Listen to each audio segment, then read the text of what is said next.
In this new world, it obliges every party to, in a way, figure out how to best work for their own interests, but also for stability. Some think that, some members, and we've heard this here loud and clear, think that their interests require that they retrench behind their borders. For some others, very clearly many in this conference, they think that the future is not in retrenching behind borders, is pursuing their national interest, but also working with others, finding spaces for international cooperation. These two versions of the future are on the table, and the question is which one will win. So I think there is two very different messages. The one from JD Vance last year, very aggressive vis-a-vis the European Union. And what I worry about is the threat from within. The retreat of Europe from some of its most fundamental values, values shared with the United States of America.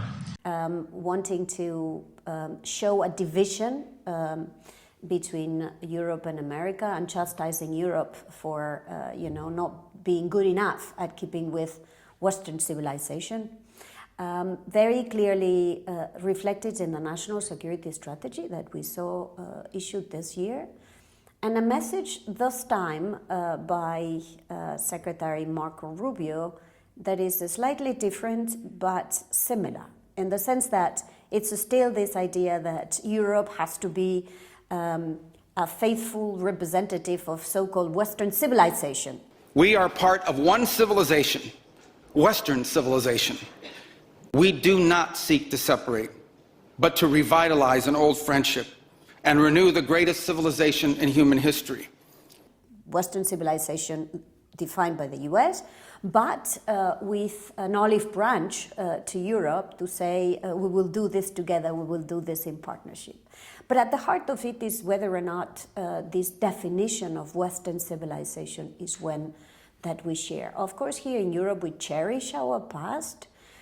We like where we come from, but we are also very clear that things like tolerance, like fight for our common future, that fight for climate change, that equality of men and women irrespective of race, religion, gender is important. These values are also the values of Europe, and I don't think we would be ready to compromise on these values.